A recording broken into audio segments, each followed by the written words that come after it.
Sylhet board 2020 track questions নিয়ে আজ আমি আলোচনা করব। এখানে প্রথমে বলা হচ্ছে everyone is nostalgic in life. এই বাক্যটি ট্যাগ করার জন্য বাক্যের শুরুতে প্রথমে অক্সিলারি ভার্ব বসাতে হবে।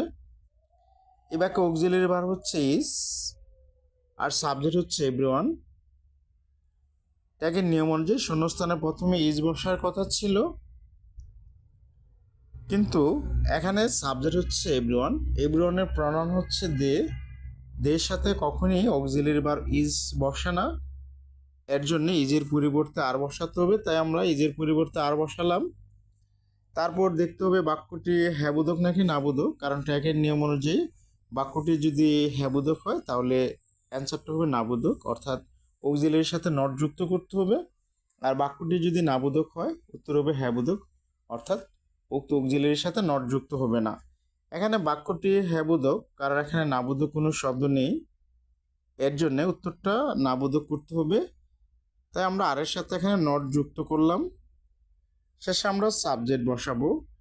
এখানে সাবজেক্ট হচ্ছে এভরিওয়ান আর এভরিওয়ানের প্রনাউন হচ্ছে দে, তাই আমরা এখানে ট্যাগের সাবজেক্ট দিয়ে বসাবো, কারণ ট্যাগে অলওয়েজ প্রনাউন বসাতে হয়, কখনই নাউন ব্যবহার করা যায় না। আমাদের মনে রাখতে হবে দের সাথে কখনই ডাজ বসে না, ডাজের পরিবর্তে ডু বসাতে হয়।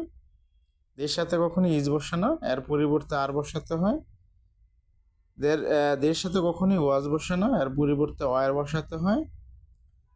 দের সাথে কখনই হ্যাজ বসে না, এর পরিবর্তে হ্যাভ বসাতে হয়। পরের বাক্যটা বলা হচ্ছে we hardly forget the golden past. এই বাক্যে শুরুতে আমাদের অক্সিলারি ভার্ব বসাতে হবে। এই বাক্যের মাঝে কোনো অক্সিলারি ভার্ব নেই, আর ফরগেট হচ্ছে ভার্বের প্রেজেন্ট ফর্ম অর্থাৎ বি1, আর ভার্বের প্রেজেন্ট ফর্মের ক্ষেত্রে অক্সিলারি ভার্ব ডু বসাতে হয়, তাই আমরা শূন্যস্থানে প্রথমে ডু বসাবো। তারপর দেখতে হবে বাক্যটি হ্যাবোধক নাকি নাবোধক। এখানে হার্ডলি রয়েছে, হার্ডলি হচ্ছে নাবোধক শব্দ, তাই উত্তর হবে হ্যাবোধক, অর্থাৎ ডু এর সাথে নট যুক্ত হবে না। শেষে আমরা একটা সাবজেক্ট বসাবো। এখানে সাবজেক্ট হচ্ছে উই। উই থাকলে ট্যাগের সাবজেক্ট উই বসাতে হয়, তাই আমরা এখানে উই বসাবো। আমরা পরের বাক্যটি যাই। এখানে বলা হচ্ছে the memories of childhood are always haunting us. এই বাক্যে অক্সিলারি ভার্ব হচ্ছে আর। ট্যাগের নিয়ম অনুযায়ী প্রথমে আমাদের উক্ত অক্সিলারি ভার্বটা বসাতে হবে, আমরা আর বসালাম।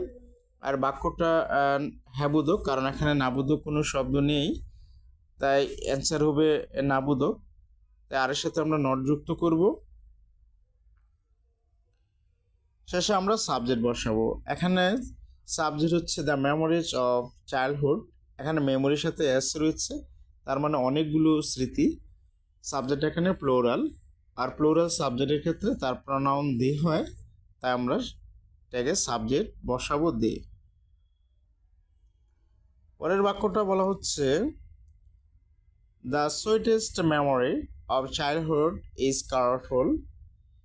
এই বাক্যটা ট্র্যাক করার জন্য আমাদের প্রথমে নিয়ম অনুযায়ী অক্সিলারি ভার্ব বসাতে হবে। এই বাক্যে অক্সিলারি ভার্ব হচ্ছে ইজ, তাই আমরা শূন্যস্থানে ইজ বসাবো। তারপর দেখব বাক্যটি হ্যাঁ নাকি নাবোধক। বাক্যটি হ্যাবোধক কারণ এখানে নাবোধক কোনো শব্দ নেই, তাই অ্যান্সারটা নাবোধক করতে হবে, অর্থাৎ ইজের সাথে নট যুক্ত করতে হবে। শেষে আমরা একটি সাবজেক্ট বসাবো। এখানে সাবজেক্ট হচ্ছে the sweetest memory of childhood. এর প্রনাউন হচ্ছে ইট, কারণ এখানে মেমোরির সাথে এস নি, তার মানে একটি সিঙ্গুলার, তার প্রনাউন কি হবে ইট হবে, তাই আমরা শেষে সাবজেক্ট কি বসাবো ইট বসাবো। পরের বাক্যটা বলা হচ্ছে হু ফরগেটস দিস মেমোরিজ। কোনো বাক্য যদি ডবলেস কোশ্চেন দিয়ে শুরু হয় এই বাক্যটি মূলত ট্যাগ করা যায় না, কিন্তু এই বাক্যটি নেগেটিভ করে আমরা ট্যাগ করতে পারি, কারণ আমরা কোনো বাক্য যদি হু দিয়ে শুরু হয় এই বাক্যটি নেগেটিভ করতে গেলে হু এর পরিবর্তে নোবডি বসাতে হয়, আর বাকি অংশের কোনো পরিবর্তন হয় না। তাই আমরা এই বাক্যকে প্রথমে নেগেটিভ করে নিলাম, হু এর পরিবর্তে নোবডি বসালাম, বাকি অংশের কোনো পরিবর্তন করলাম না। এখন আমরা এই নেগেটিভ বাক্যকে ট্যাগ করব। এই বাক্যে ভার্ব হচ্ছে ফরগেটস, আর ফরগেটের সাথে কি রয়েছে? অ্যাস রয়েছে।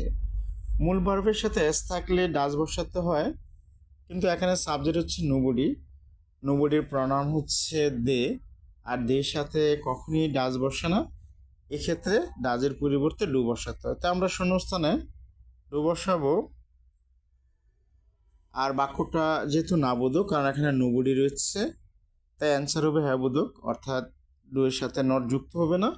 শেষে আমরা সাবজেক্ট বসাবো। এখানে নোবডি রয়েছে আর প্রনাউন হচ্ছে দে, তাই আমরা এখানে দে বসাবো।